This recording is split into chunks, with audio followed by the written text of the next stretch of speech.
What would you do if the orphanage you once escaped called you back to save it, and at the door stood the woman whose life you changed without ever knowing you did? Ethan Callahan built his life on forgetting where he came from, a self-made billionaire, praised for his discipline and success. He hadn't looked back until now. A letter, a name, and a place he tried to erase suddenly demand his presence. The orphanage he once ran from is on the verge of closing, and the only person keeping it alive, Claire Whitmore, the girl who stayed behind, who grew up without wealth or power, but became a rock for dozens of forgotten children. He has the money. She has the heart. And between them lies a past neither of them truly understands. Now imagine it's you. Could you walk back into the place that broke you? Could you face the person who remembers the parts of you, even you buried? This isn't just a story about giving back. It's about coming home to the people and places that made you. If this story stirs something in you, don't forget to like, share, and subscribe to Shining Stories. Now, take a deep breath. Let's begin. What would you do if the place that once abandoned you was the only place that could save you? Ethan Callahan is a billionaire, powerful, respected, untouchable. But behind every achievement is a silence. He never speaks of an orphanage he never returned to, a childhood he buried beneath fortune and fame. Until one day, he does go back, not to fix the past, but to run from a present that feels more hollow than ever. There, he meets Claire Whitmore, a woman who stayed behind, not because she had nowhere else to go, but because she chose to turn her pain into love for children who had no one else. Two people, one with everything but peace, one with nothing but purpose. What happens when the man who thought he had it all comes face to face with the version of himself he tried to forget? And what if deep inside a chapel that once echoed with silence, he finally hears the one voice he's been searching for his whole life, his own? This is a story about home, healing, and the quiet courage it takes to stay. If it moves you, even just a little, don't forget to like, share, and subscribe to our channel. Now, let's begin. The gravel crunched beneath the wheels of the black Lincoln as it slowed to a halt by the old wrought iron gates. Ethan Callahan sat still for a moment, engine idling, staring out the windshield at the stone arch where the name still stood, barely faded, St. Agnes Home for Children. He hadn't been here in over 30 years. A soft wind moved through the trees, tugging gently at the orange leaves. Millbrook had always been the kind of place where autumn came quietly, without drama, like an old friend slipping in through the back door. Ethan watched a single leaf drift down and land on the hood of his car. For a moment, he didn't move. The past has a way of sneaking up on you, especially when you're not looking for it. He reached into the passenger seat and picked up the envelope again. It was wrinkled now, handled too many times in too few hours. The handwriting was shaky, familiar. Dear Ethan, if you're reading this, I'm gone. And maybe that's the only reason you're finally coming back. But come back you must. There are some things that success will never give you, only memory. And maybe forgiveness can... Don't wait too long. Sister Margaret. He exhaled sharply, folded the letter, and tucked it into the breast pocket of his coat. The woman who wrote it had passed away 6 weeks ago. The funeral was private, quiet. He hadn't come, but the guilt had lingered like smoke. Now, here he was. A billionaire who had flown halfway across the country just to stand outside an orphanage most of the world had forgotten. He turned off the engine and stepped out. The cold air bit at his cheeks. He hadn't brought gloves. He never thought he'd stay long. The front steps creaked beneath his polished shoes. The old wooden door, painted navy blue, opened with a quiet groan, and the smell hit him floor wax, tomato soup, and something faintly floral. Lavender, maybe. For a moment, he was 9 again, sitting on the stairwell, knees scraped, trying not to cry, while Sister Margaret bandaged him and told him stories about lions and quiet bravery. "Can I help you?" a voice asked from inside. Ethan turned, startled. A woman stood by the reception desk, clipboard in hand, her hair tied back in a loose bun. She wore jeans and a thick gray sweater with rolled sleeves. No makeup, no pretense. "Are you lost?" she asked again. but softer this time. He hesitated. No, I grew up here. Long time ago.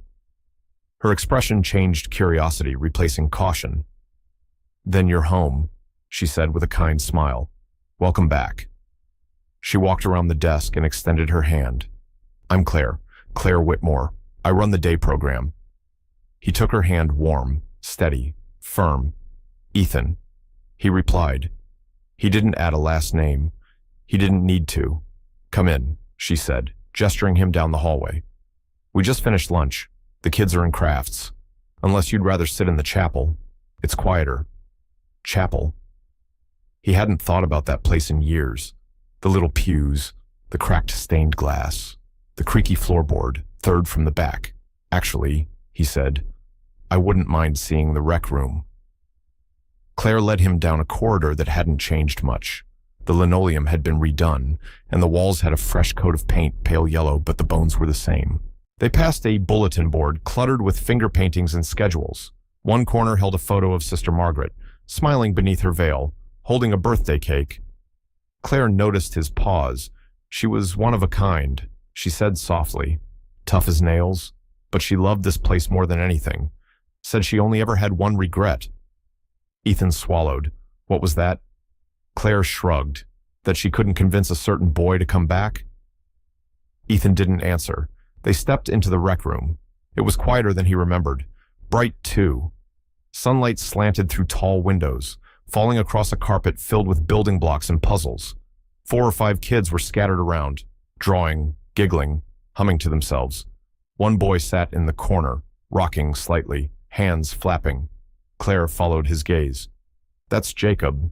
He doesn't talk much, but he's got a world in his head bigger than ours. Ethan nodded slowly. I was him once.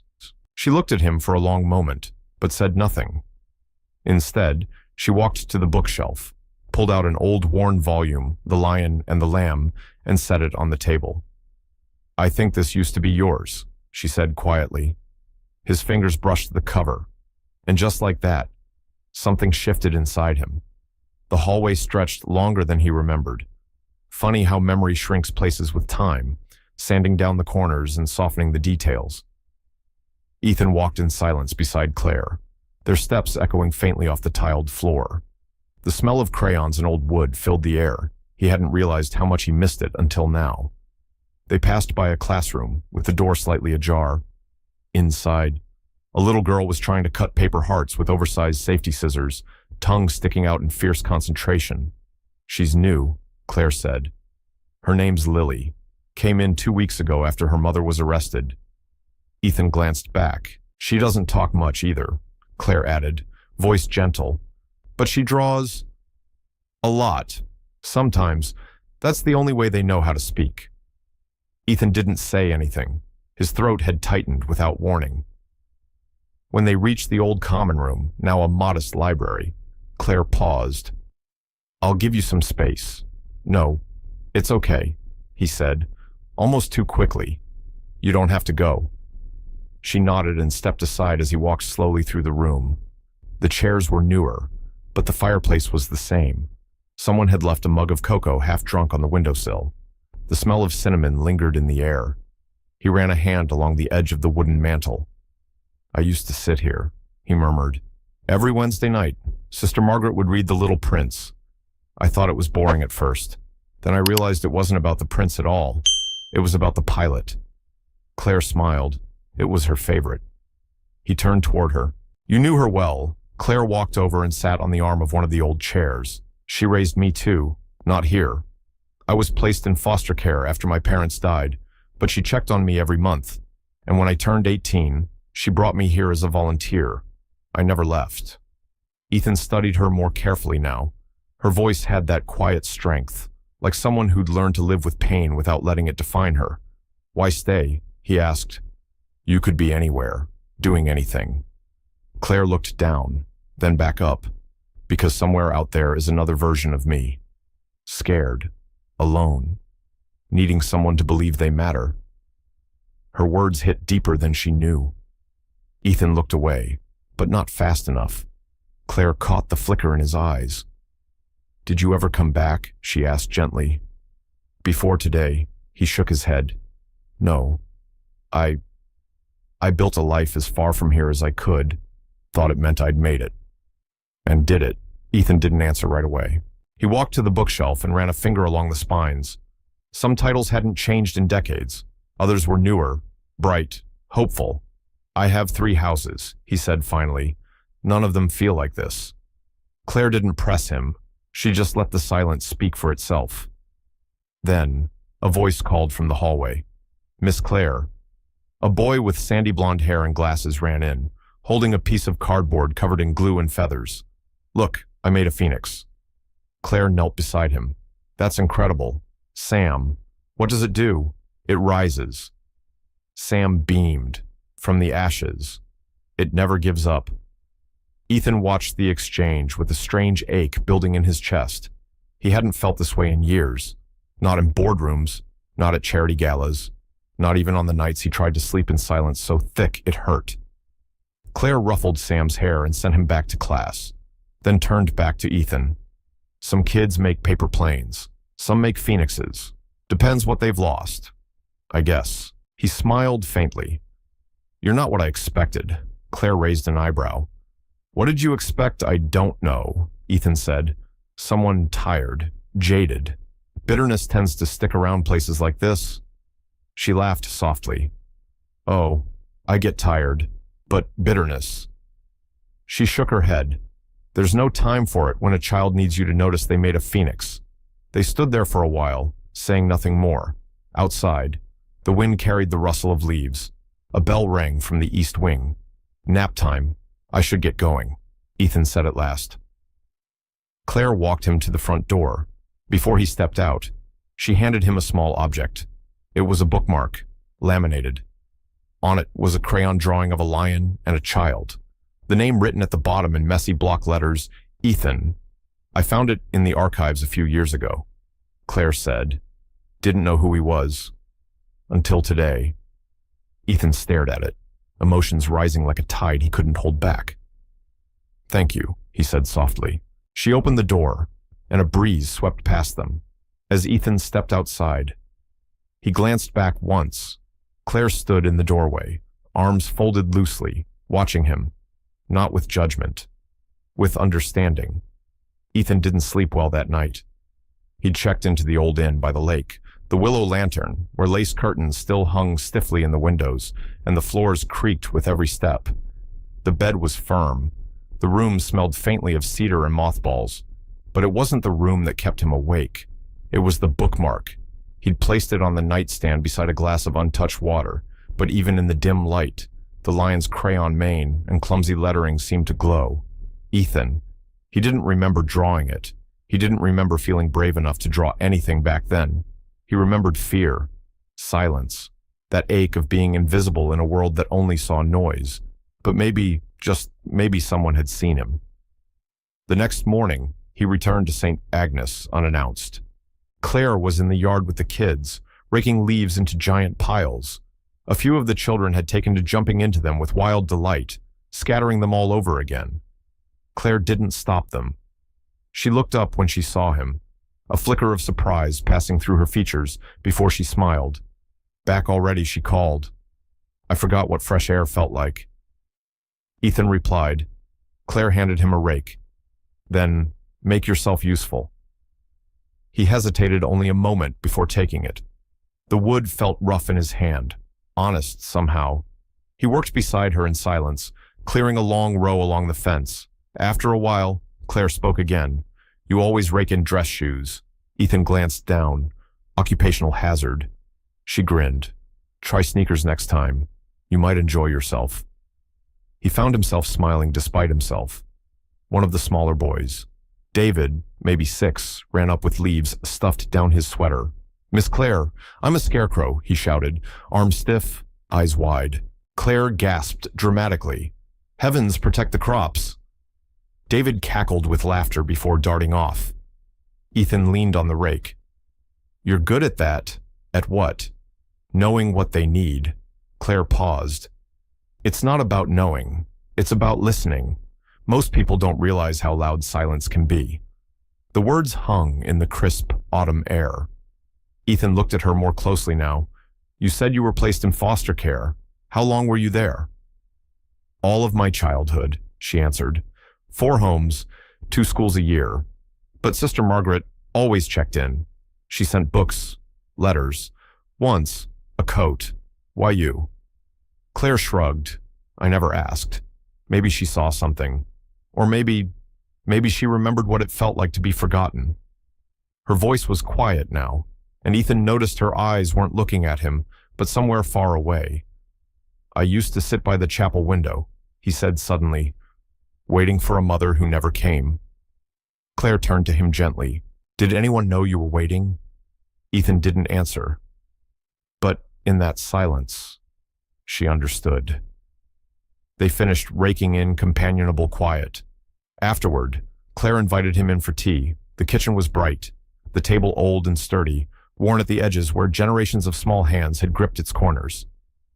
She poured 2 mugs, set out honey and lemon, no cream, no sugar. Ethan studied the walls. Pictures of children hung in mismatched frames, some new, some yellowed with time. One of them caught his eye, a boy, maybe 10, standing beside a younger girl with dark eyes and a gap-toothed smile.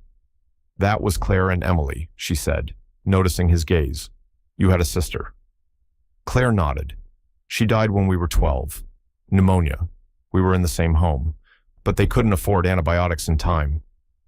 Ethan set his mug down gently. I'm sorry. She was braver than me, Claire said softly. I was the one who cried. She was the one who told me it was okay. There was no bitterness in her voice, just memory, the kind that lingers like perfume after someone leaves a room.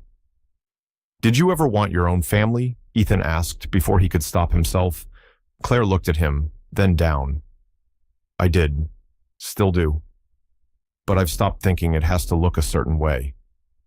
He nodded slowly, letting the weight of her words settle. Outside, the laughter of children echoed. One of them was singing something off-key. Another called out for someone to push them on the swing. Ethan stood. Would you mind if I stayed a little longer today? Claire smiled. Of course not. There's a bookshelf that needs organizing, and I hear billionaires are great with the Dewey Decimal System. He chuckled. We outsource that. She handed him a list. Not today, you don't. For the rest of the afternoon. Ethan shelved books, untangled yarn, and helped repair a broken toy truck with 2 stubborn screws. It was absurdly mundane. It was absurdly grounding. Later, as the sun dipped low, he walked past the old chapel and peeked inside. Same pews, same dusty light. He sat down, alone. He closed his eyes, and for the first time in a long time, he didn't feel like he had to be anyone other than the boy who once sat there, waiting. The attic at St. Agnes had always been a mystery. It sat above the east wing, accessible by a narrow staircase behind a nondescript door. As a child, Ethan had only been there once chasing a lost marble with another boy. It had smelled of mothballs and old linen. Dust motes floated like lazy ghosts through the air. Now, decades later, Ethan stood at the bottom of that same staircase, hand resting on the doorknob. Claire had mentioned they stored some of Sister Margaret's old things up here after the funeral. No one had gone through them yet. He took a breath and climbed. The light bulb flickered once before casting a dim, yellow glow across the room. Boxes, crates, and wooden chests lined the walls. Old toys, outdated files, holiday decorations from years past. He began opening boxes, slowly, carefully, one by one. Most were filled with predictable things: Christmas cards, children's drawings, financial records. And then, tucked beneath a stack of hymnals, he found a small metal tin. It was pale blue, with a faded sticker on the lid that read simply, Letters, Personal. He sat cross-legged on the dusty floor and opened it. Inside were envelopes, neatly stacked, yellowing at the edges. Some were addressed to children long gone. Others had no names, just dates and short labels. April, the boy with the scar. June, the one who stopped speaking. And then, one caught his eye. It was addressed to Ethan Callahan. He froze. The handwriting was unmistakably Sister Margaret's, still strong, even in her later years. He opened the envelope with care, fingers trembling. "Dear Ethan, I know you may never come back, but I've carried something with me for a long time, and I can't leave this world without putting it somewhere it belongs. You may not remember her, most boys, your age barely noticed, but there was a girl who stayed with us briefly when you were about 12.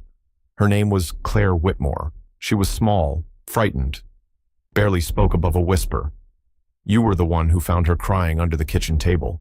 You sat with her for over an hour, said nothing, just sat there and passed her pieces of bread from your pocket. That moment saved her. She never forgot it. I made sure she stayed in the system, close to me. She had the heart of someone who had seen pain and chosen compassion anyway.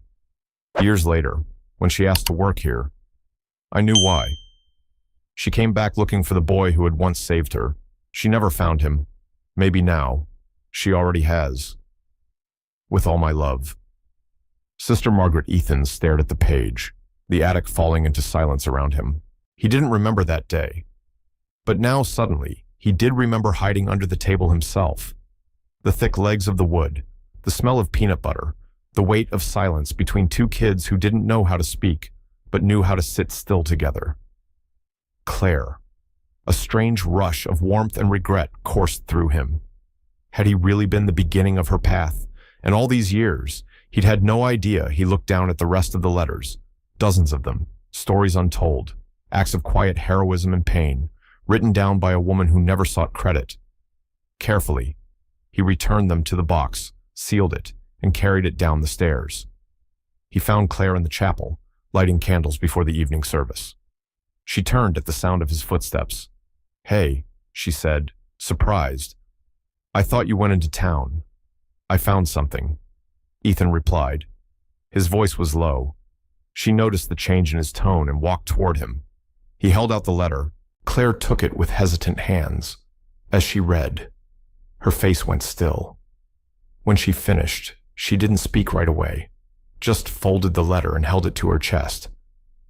"I didn't think you knew," she said softly. "I didn't want you to." Ethan's voice was raw. "Why not?" "Because I wanted you to see me as I am now, not some child you helped once, not someone who owed you something." He stepped closer. "I never knew. But I'm glad I do now." She looked up at him. "Does it change anything?" "Yes," he said. "It changes everything." There was no romantic gesture, no swelling music, just two people standing in the quiet of an old chapel, realizing that their stories had been intertwined far longer than they ever imagined. Claire placed the letter on the pew. "I came back looking for you once," she admitted, "but you were already gone. So I stayed. I thought, maybe someone else would need me the way I needed you." Ethan exhaled, a slow release of breath he hadn't realized he'd been holding for years. And in that moment, something in him settled. Not finished, but finally beginning. The next few days passed in a strange, delicate rhythm. Ethan continued showing up at St. Agnes each morning, always early, always quiet.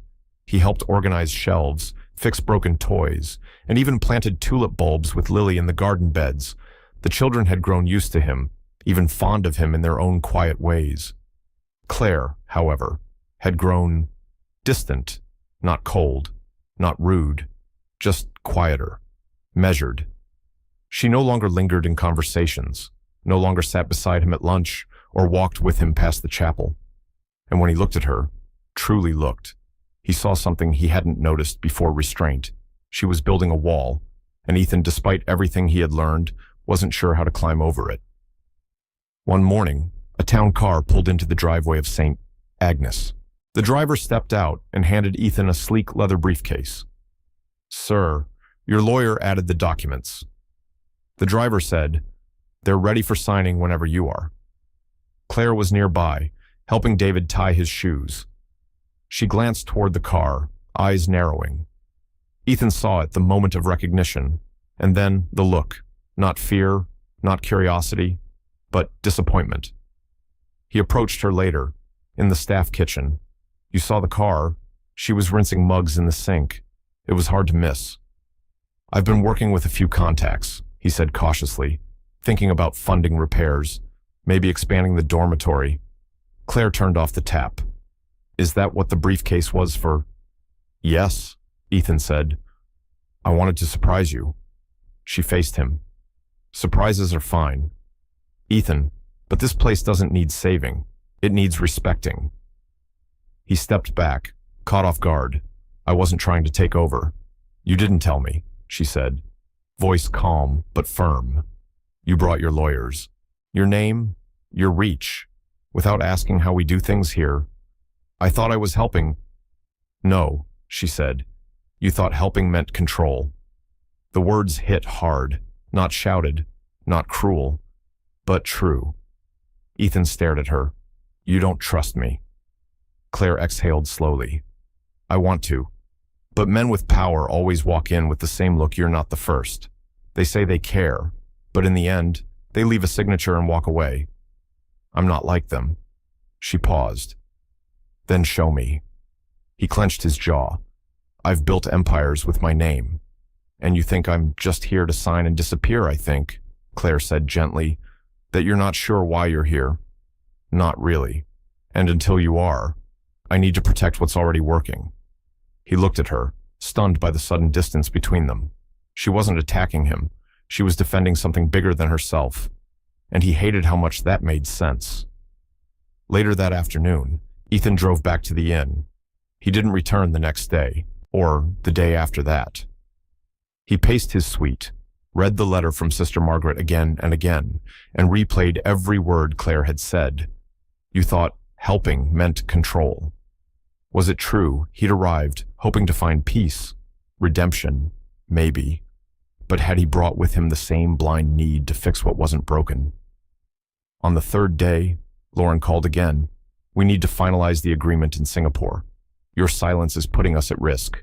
Then let it fall through, Ethan said. There was a long pause. Are you having a breakdown? No, he replied.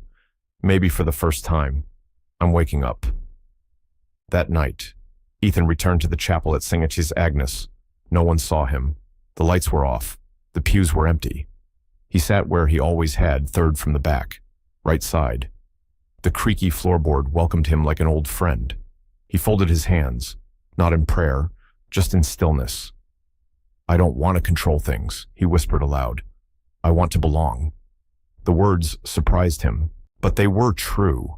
He'd spent decades building systems, companies, worlds, but he'd never built roots, not like Claire, not like the children who ran barefoot through the garden paths, safe in the rhythms of routines and rituals.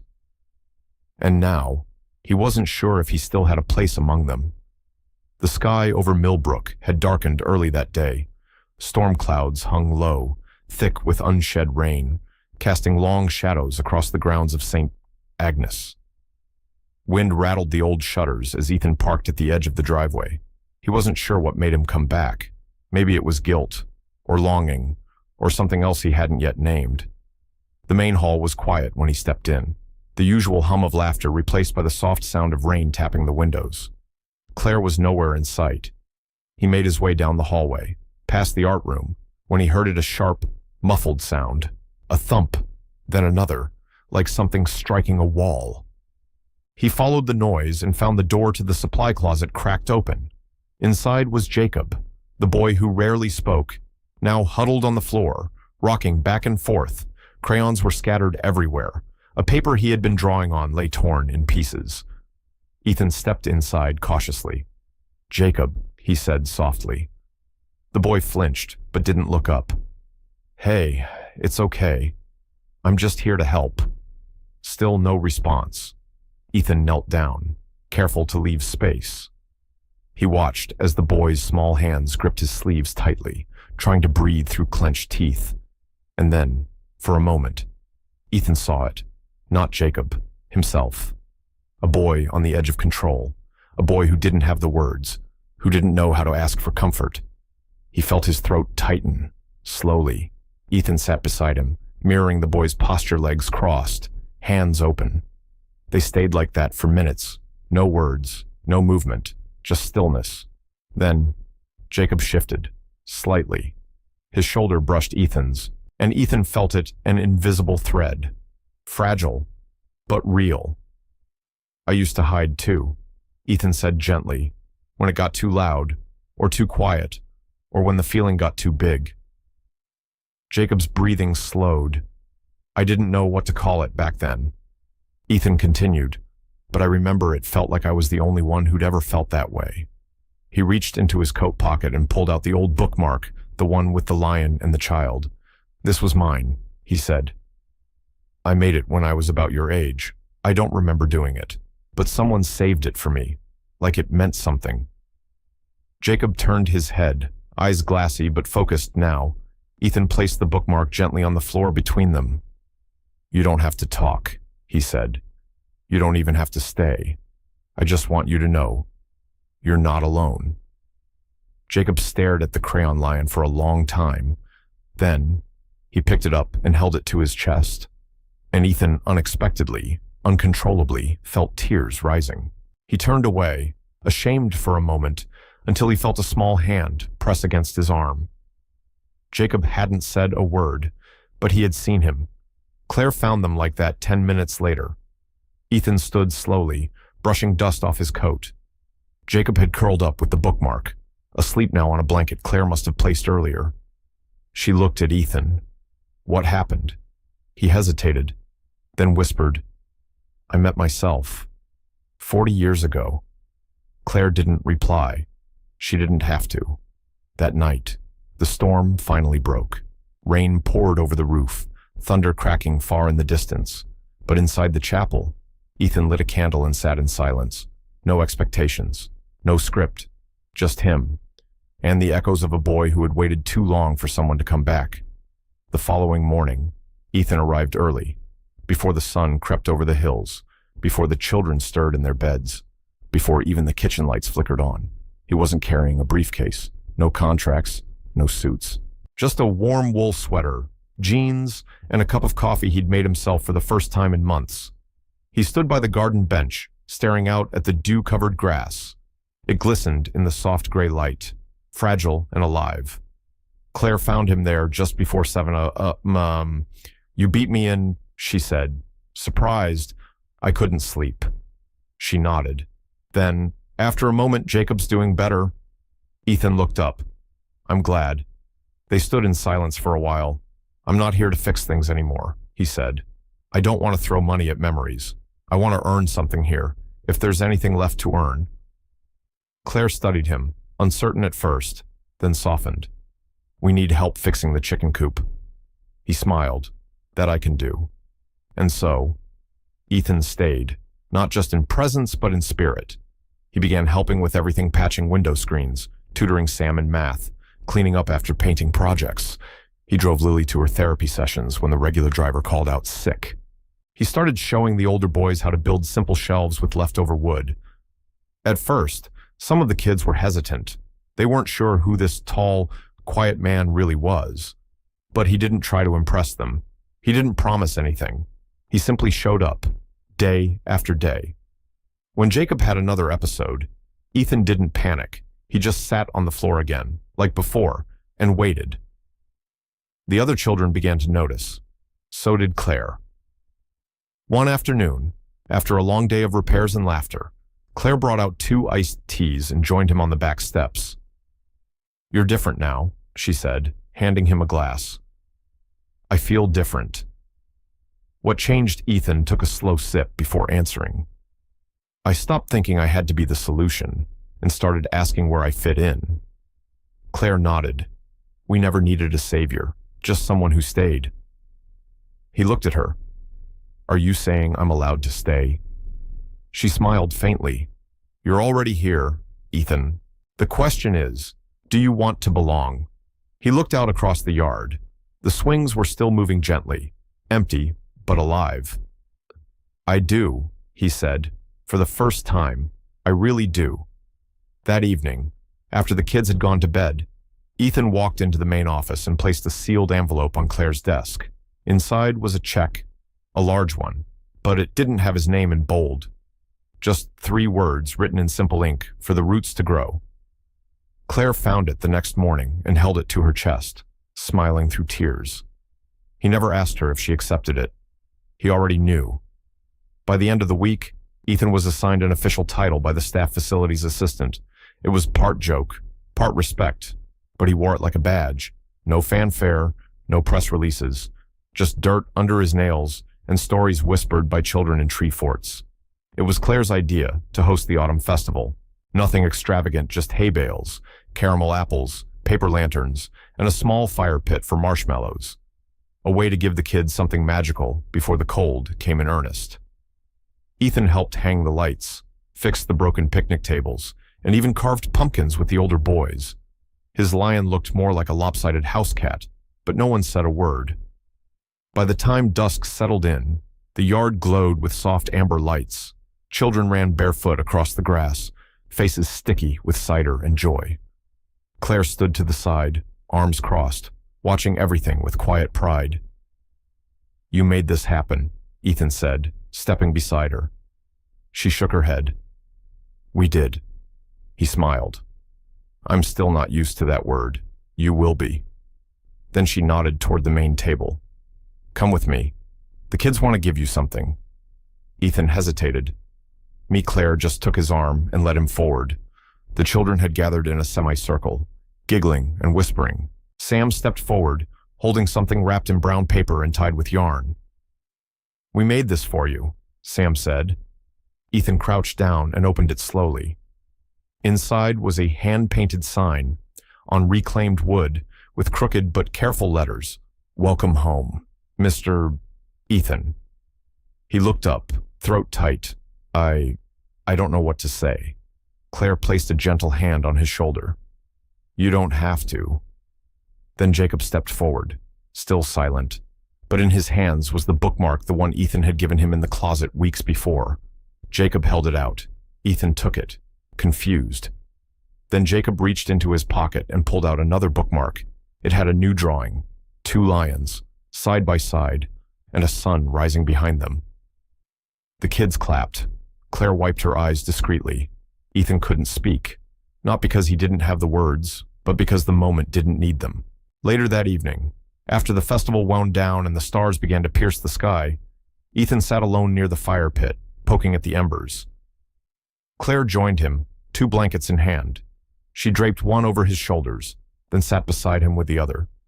"You okay?" she asked. He nodded, for the first time in years. They sat like that for a while, watching sparks drift into the night air. Then Ethan spoke, quietly, carefully. "I always thought belonging was something you bought, or proved, or earned.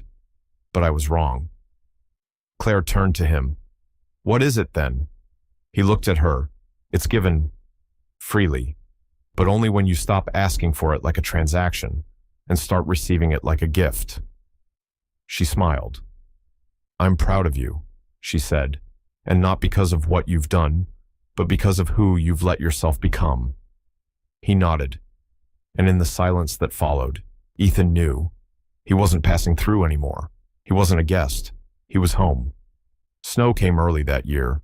The trees in Millbrook had barely finished shedding their last leaves before a soft blanket of white settled over the rooftops, covering the garden beds and tracing delicate frost along the chapel windows. Inside, St. Agnes. Warmth thrived. The children had begun rehearsing for their winter pageant paper angels, off-key songs, and glitter everywhere. Ethan helped build the stage this time, not as a guest, not as a donor, as a member of the family. He no longer kept a suitcase at the inn. He had moved into the small staff quarters beside the east wing. Simple bed, wooden shelves, a lamp that hummed when turned on. He didn't mind. Most mornings, he woke to the sound of laughter in the halls or the clatter of dishes from the kitchen. Some days, he found crayon drawings slipped under his door. Most featured lions. He kept every single one.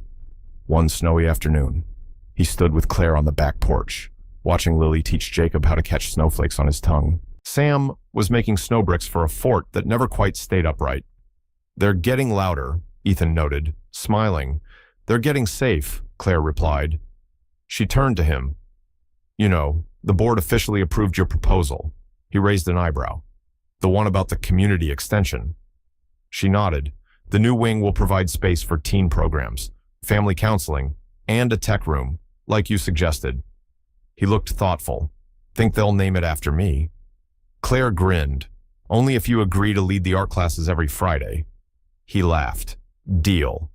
She grew quiet, more serious now. You've given them so much. Ethan, but what surprised me most is what you've let yourself receive. He glanced at her. Does it scare you, he asked, letting someone like me become part of all this? She met his eyes. It used to, but not anymore, because I don't see the man who showed up with a lawyer and a plan anymore. I see the one who stayed up all night when Jacob had the flu, the one who learned every kid's favorite snack, the one who built a birdhouse with his bare hands and cried when it was knocked over. I didn't cry, Ethan said, smiling. You absolutely did, Claire said. They stood like that, sharing a quiet laugh, the wind soft against their coats. Ethan glanced toward the chapel. Do you think, he said slowly. Sister Margaret would have been proud Claire didn't hesitate. She already was, long before you knew it. That night, after the children had gone to bed, Ethan stepped into the chapel alone. He lit a single candle, not for grief, but for gratitude. He stood in the stillness, listening not for voices from the past, but for the heartbeat of the present. He pulled a letter from his coat pocket, not written in Sister Margaret's hand, but his own. To the boy I once was. You were braver than I ever gave you credit for. You survived without the tools. You stayed quiet when the world got too loud. And when you finally spoke, it wasn't with anger, but with care. I see you now. I honor you. And I promise we're home. E.C. He folded the letter and placed it beside the others in the chapel drawer. Then he stepped outside into the quiet snow, where a child's laughter echoed from somewhere down the hall. And Ethan Callahan, once a name etched on office walls and magazine covers, walked back inside a home made not of bricks, but of belonging. Sometimes, the greatest kind of wealth is simply being seen. Ethan Callahan's journey reminds us that no matter how much success the world grants us, the deepest human need is still love, belonging, and the freedom to be ourselves without judgment. But not everyone gets that chance. Too many children grow up feeling invisible. Too many people are written off because of where they came from, how they look, or what they didn't have. Too often, society measures worth in numbers and overlooks the quiet bravery of those who choose kindness over power. This story isn't just about one man or one orphanage. It's a mirror held up to each of us, asking, who do we become when we stop running and start returning? So, if this story touched something in you, if it made you remember someone, or made you feel seen, please like, share, and subscribe to our channel, because stories like this deserve to be told. And maybe someone out there needs to hear the next one. Thank you for being here, and we hope you stay.